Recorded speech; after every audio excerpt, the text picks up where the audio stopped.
It behaves much like fluid. So, if it's disturbed, it produces a ripple effect that radiates outward from the origin. So, it is very much the same principle as tossing a stone into a crystal clear, still water. When you toss a stone in there, what happens? You see the ripples, they start to emanate out from the point of contact that rock made. And those ripples, they come. That is much how sound operates. You see how in the illustration before you, you have this energy source, which is right here. This energy source, you see it's like a piston. It's pushing back and forth and back and forth. That's what happens with sound. Now, the sound that you're hearing specifically, maybe you guys in the front here are hearing it directly from my voice, but you in the back are probably hearing it from these overhead speakers, right? The air is being disturbed, and it's acting much like this is. So that's what sound is. That's why we use the term sound wave, right? You ever heard sound wave? That's a sound wave. And if you look at it, can't you even see, like, it looks like waves crashing on a sea? Can't you imagine, like, there it goes, it crashes into the sea.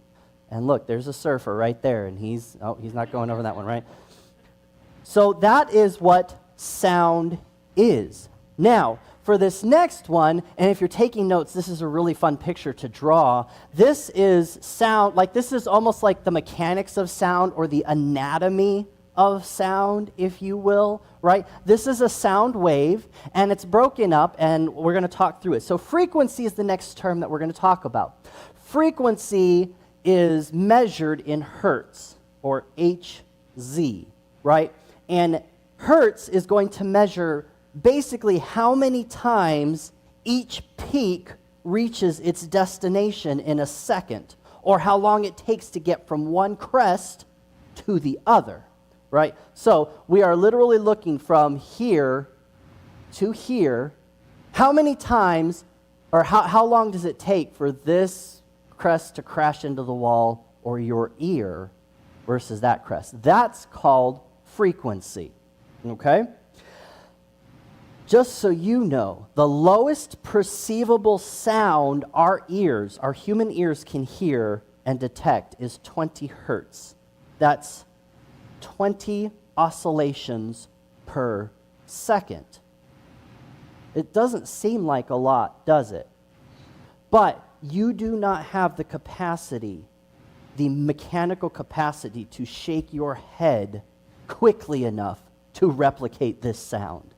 You can't move your head 20 oscillations per second. So then your ears start taking over. Some things that may describe this sound. Think of deep thunder. Don't think of like somebody singing really down low. That's not very low, right? I'm thinking thunder or a train rumbling. That is 20 oscillations. On the high end of the spectrum is about 20,000 hertz. You want to know what you're hearing at 20,000 hertz? You don't want to hear it very much. That's nails on a chalkboard. That's that sound. And why it makes your teeth itch, right, is because it's uncomfortable. Now, what's really cool is that these outer limits of sound, they were created to give us warning. If you hear a low grumble of the earthquake, you know danger's coming. Or maybe you're in a cave and some tiger's after you and it scratches a rock with its claws. That's the only giveaway that it has, right? These are warning signals. These are outside here that happens. Frequency, the technical definition, is better known as pitch or tone. You see, the frequency of 220 hertz, that is translated as A3. This is what it sounds like. That is 220. Actually, technically, that was 440. But that means 220 times or 440 times per second, those waves are crashing into your ear. That's what's happening there. The air is being disturbed. Okay, amplitude. I need to move on here. Amplitude is right here. You can see it. It is the peak or the intensity of the sound. So amplitude is better described as the loudness or the softness of the sound. Now, if the peak is higher from that center line, do you think it's louder or softer? It's going to be louder. What if it's closer down to the edge? That's going to be softer. Have you guys ever seen like sound software and like you're recording into something and you yell at it and it gets all red, right? And that little bar goes up? That little bar is saying, you don't have to change your tone. Like I can do that A3. Let me go back to that A. So, do. I can sing that do really soft. Do. Or I can go do. Right? What I just did there is I just changed the amplitude of that sound wave. But I didn't change the frequency. The frequency stayed the same. That is amplitude. So, those are the kind of basics of what we're getting into. Demonstration number 1, the difference between noise and tone. So, what do you think the difference between a noise and tone is? Any ideas? Tone is going to be clear. Tone is going to be clear, okay. And noise is just whatever you hear. Noise is just whatever you hear, okay. Yeah, yeah. It's like when you teach us at camp with the soft palette and how you want to position your sound so that it comes out the right tone. Wait, am I saying that you guys sometimes just make noise? Yeah. Here's a demonstration of the difference between noise and a tone. So, there it is. This is noise. Oh, let me turn that up. What is that? Glass breaking. That's glass breaking, right? I hope none of you heard that recently. What about this?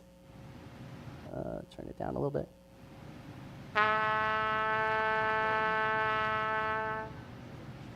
Noise or tone? Okay, great. Good. We're doing good so far. What about this?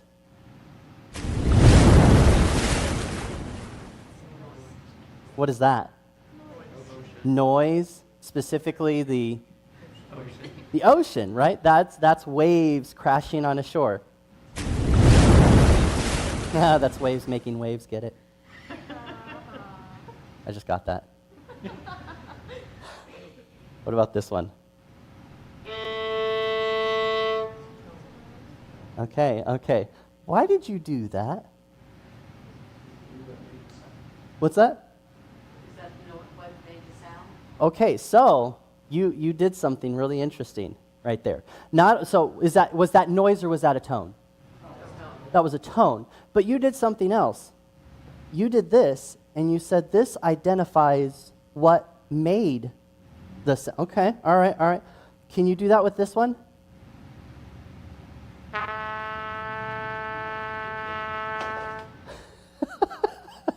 Yeah, okay, that was a trumpet. The other one was a... That is an interesting observation that you made because they're doing the exact same tone. Can you all make that sound? Just go, You know what's really funny? Not a single one of you sounded like this or like this. Why? Because we're not playing an instrument. Okay, we're going to look into that because there's a... We're playing an instrument. We're playing our brain or heart. Okay, all right. We're not playing that. Okay, Professor. Oh.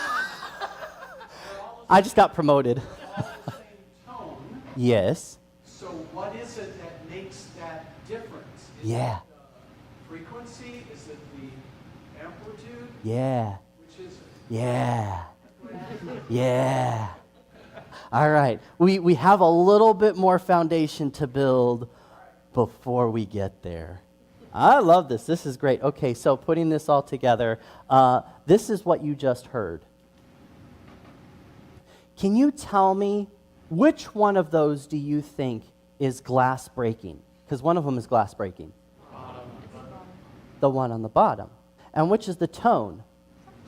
The one on the top. Why are you saying that? What is it that's leading you to believe one or the other? Because the glass one, it's erratic and it doesn't follow any pattern, whereas the tone, it does. It doesn't follow any Pattern. pattern. Okay. A periodic sound wave, a tone is a periodic sound wave or a repeating pattern in contrast to noise. Which one of these do you want as your heart rate? I don't want that bottom one, that's for sure. Right? So, okay, now we're getting somewhere here. You can see that the top line is clearly identified by the quality. That sound should immediately stand out to you because it has a pattern. You see it's got these repeatable peaks. Right here, you can see the peaks all across here. Boom, boom, boom, boom, boom, boom, boom, boom, boom. You can set your watch by that. They are consistent. They are a pattern, and they are repeating. Pattern is what distinguishes pitch from something that we would define as just noise. Now, I want to talk about the harmonic series, because now we're going to get into the good stuff. Mathematically, the harmonic series is something that can be analyzed. If you are looking, if I were to data point all of those little peaks and valleys and put them in a spreadsheet, I could analyze them. And there is a very, very, very famous mathematician, and his name is Jean-Baptiste Fourier. And he came up with something called the Fourier series. Does that make any sense to you? No. Good. It didn't either to me. It's trigonometry. The Fourier series is something that you will study if you study trigonometry, right? You don't have to know trigonometry to continue here, though. The harmonic series is the Fourier analysis. To put it simply, when we hear what we perceive is a singular note, we are actually hearing multiple notes simultaneously. To put it simply, when we hear what we perceive as one singular note, do you guys remember what the note was? Can you make it? You know how cool that is, what you guys just did? You didn't hear that note for like several minutes, and you came right in on it. That's awesome. Okay. So, many, many multiple notes. Now, do you see this here? I don't know if you can see it clearly, but do you see how like there's this big one, boom, and then like these little underneath? You see that? That's what you're hearing. That big boom, that's what we would perceive as the fundamental. If you're taking notes, write that word down, fundamental. That's the note that you perceive is the tone. But undergirding that tone is a whole host of other tones, and they are called the harmonic series. Now, I want to introduce you to my friend timbre, spelled Timbre. It's like timber, only you say it as timbre. Timbre is the last phrase, and it is used to describe the quality of what we hear. You see, if all we had was frequency and amplitude, high, distance, we would have a very two-dimensional existence. Something could get louder and it could get softer, but it would never get beyond that. And it would be very difficult to distinguish between a violin and a trumpet. We wouldn't be able to tell the difference because all we would hear is that one top peak, and it would either get louder or it would get softer. Very two-dimensional. It is timbre that enables us, to your question, to tell the difference between the sounds. It's the quality that gives us the ability to distinguish between our mama's voice and our daddy's voice, right? And we're going to get into this a little bit more, but before I do that, I have another example that I would like to play for you here. So,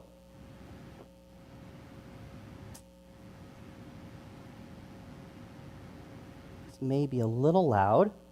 Now, I'm going to play a tone for you. You hear that? Oh, it's the same note we just heard just a minute ago that the violin was making. Now, how many different data points do you see on here? Just count them and tell me how many you see. Yeah. So when I hit play, how many green lines do you see?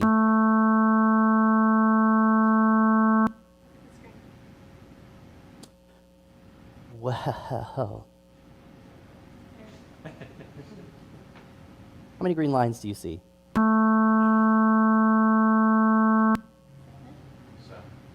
7. Okay. You hear 7 individual tones at the same time. We're going to dive into this about why that is. So,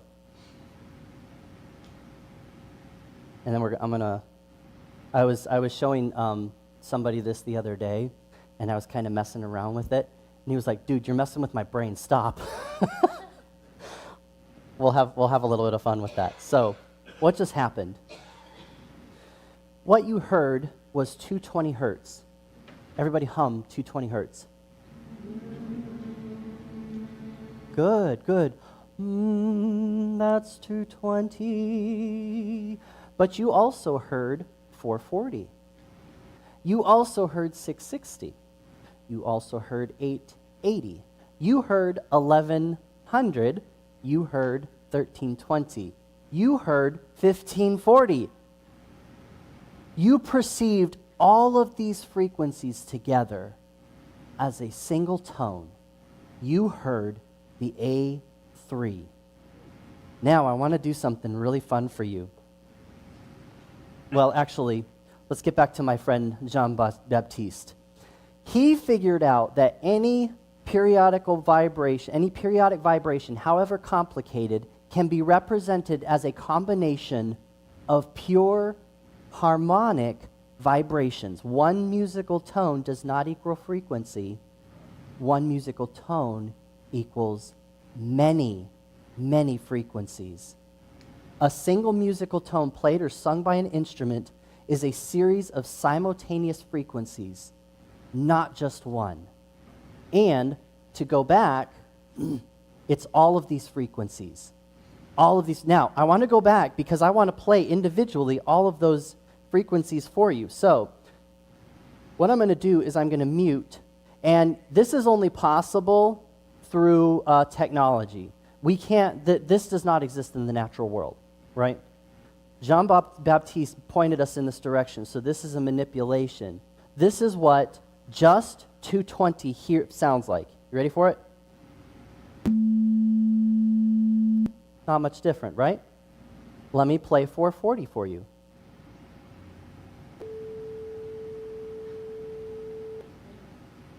Does that sound like this? What does that sound like? It's up high. Okay, what about this one?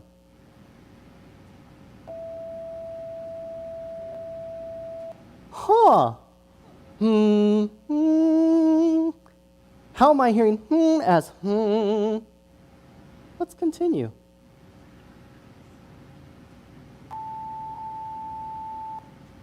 Can y'all sing that? Show off. All right, Smarty, what about this one? Oh, come on. And this one? I got you there.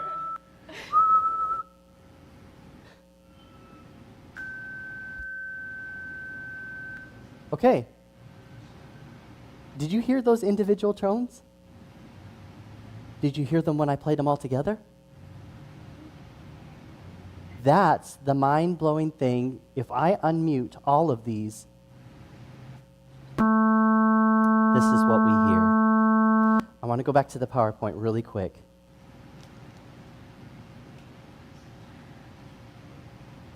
So we have this.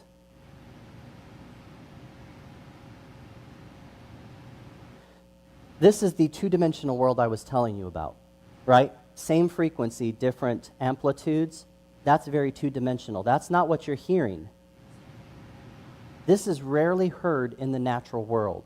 In the natural world, it would look something like this, but this is even kind of a weird representation of it. This is actually, there's your trumpet, translates to the Fourier series. The Fourier series then now breaks it down. And so literally what you see up here in this illustration is just this broken out, but you see this peak, and then this peak, and then this peak, and then this peak, and this peak, and this peak, right, all the way down. That's what you see kind of working its way down, and then it works its way back up, and then it works its way back down. That's what you're hearing. Now, here's what's really, really interesting. The harmonic series that we just talked about has all of these different frequencies in it. Now, mathematicians in the audience, what pattern do you recognize that's happening with those numbers? Look at the first one, then look at the second one, then look at the third one, and tell me if you can identify the pattern. Increasing by 220. They're each increasing by 220. So 220 is the very first harmonic. You add 220 to 220, you get 440. And then you add 440 to 220, and you get 660, and on and on and on and on and on. That, this is 2x, that's 223x, 224x, 5x, 6x. That is called the harmonic spectrum. And that very, very first harmonic we call the fundamental. So the very first sound that you hear, that tone, that is what's going to be the foundation. Now I want to show you something that's really cool. Check this out. That was so 1990s. This is all of them played together. You hear that?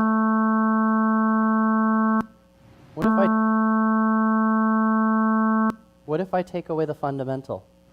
What do you think is going to happen? Let's give it a shot. What's that? Sound like noise? Sound like noise? Okay, that's a good guess. It's going to go to the next one?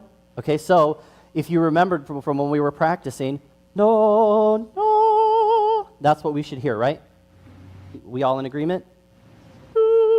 Because that's where the first one is. Let's give it a shot.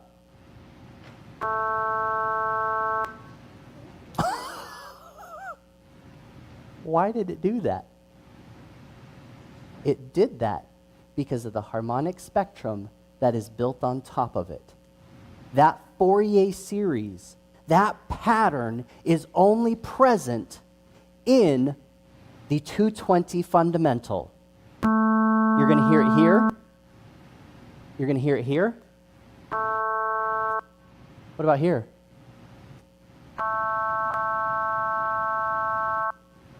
Shall I keep going?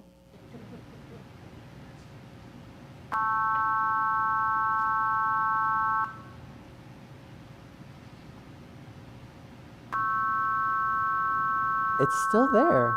You still hear it? Let's see. You can still kind of hear it. And then obviously if I do this, you lose it, right? But that harmonic series goes on for infinity. I'm only representing the first 7 harmonics here, but first 6 harmonics with the fundamental at the bottom. It goes on for infinity. All right? So that is how a tone is built. We're going to talk next week about why our brains are able to translate exactly what just happened. Now, here's the brain messing one. I was playing around with this. Let's see. If I do this, if I go backwards, watch what happens.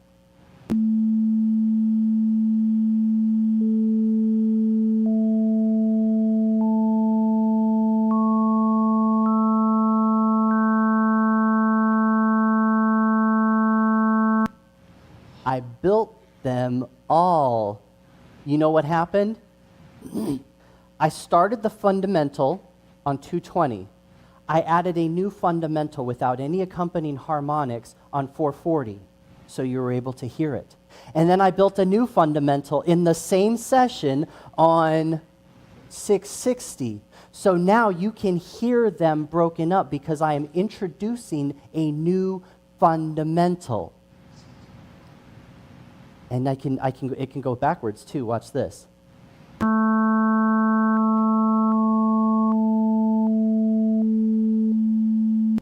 Did you hear them kind of like leave?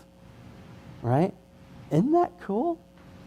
Now, there's some other things that I don't understand that maybe an acoustical scientist would, but I was playing around with that the other day, and he was like, "You're messing with my mind. What are you doing?" But again, just for illustrative purposes, one fundamental with its harmonic series, you get a single tone. Now, there's a little bit more to this story. We still have Paul Harvey to talk through here.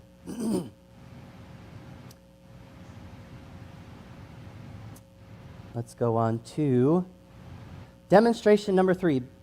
Bane, can you come up here? All right. Here's what we're going to do. I'm going to sing a note, you're going to sing a note. And we're going to sing it that way, right? So that they can't tell who's singing the note. Okay, so we're going to stand here, and I'm going to sing do, and then you sing do. Okay, now, did you guys hear that? No? Okay, good. Bane and I are going to sing a tone in sequence. You have to tell us who did what first. Oh. Okay, who sang the second one? Bane did. We're going to talk about why you knew that. Go sit down.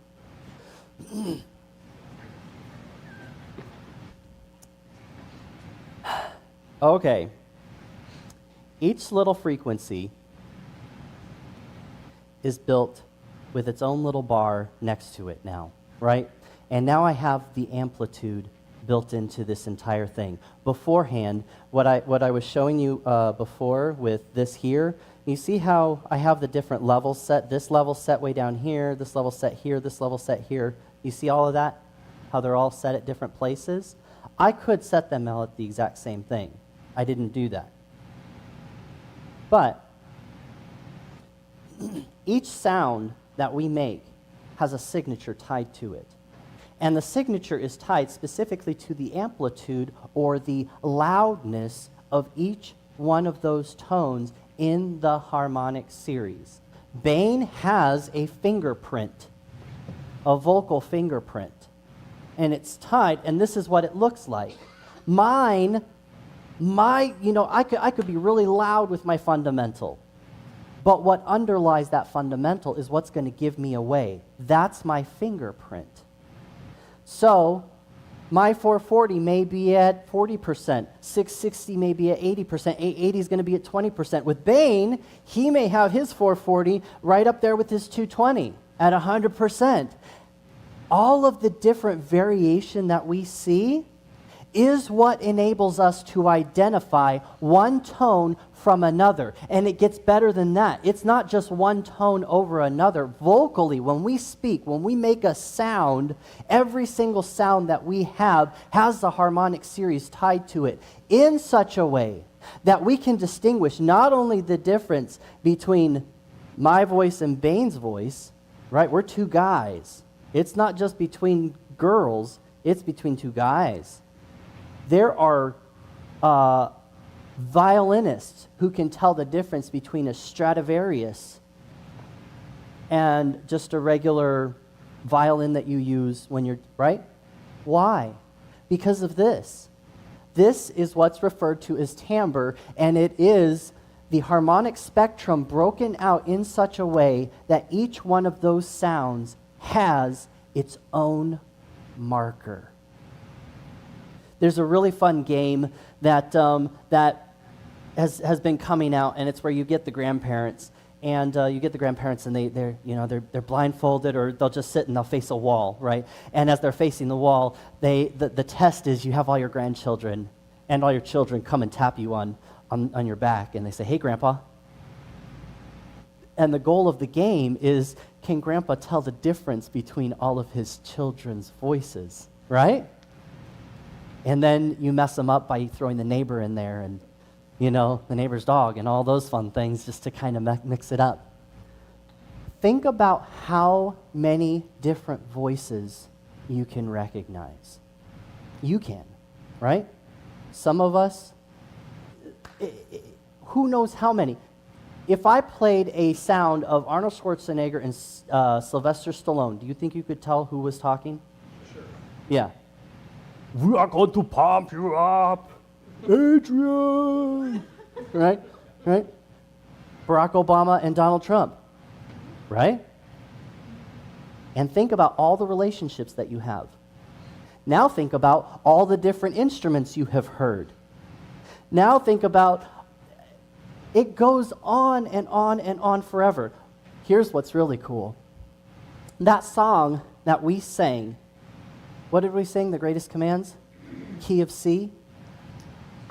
The triad in the key of C is C, E, G, Do, Mi, So, Do. Song leaders, you know why we do that? I'll tell you why next week. So you got to come back. We are doing something that is critical to the process of what's happening here. There's your C. If you add the harmonic spectrum to this, when I sing Do, this is what you're hearing. 260, 390. Oh, look, we're adding 130 to each of those. 520, 650, 780, etc., etc., etc. That's just from that one note. So when I sing Do, that's what you hear. Now, that song in the key of C, this is the breakout, right? Basses on the C, tenors on the G, altos on the E, sopranos on the C. That's a full chord, 4-part harmony. So the C, we know what that looks like. That's what we're hearing. The G, that's what we're hearing. Our brains are processing this. And not only are our brains processing this, this exists in nature without us existing. If none of us were here and if a tree fell in the forest, this is the sound it would make, regardless of if anybody was there to hear it or not. There's your fundamental, and there's the harmonic series. E, this is everything accompanying that. And I didn't go higher than that E that's at the second octave up there, right?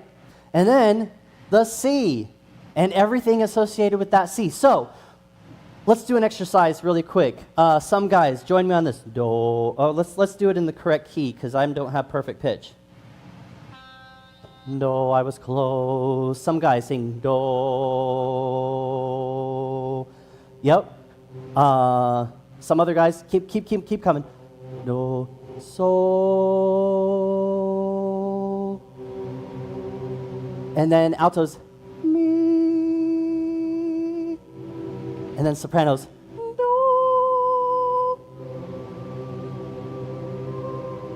Now, open your mouths and do it nice and loud. Go. Okay.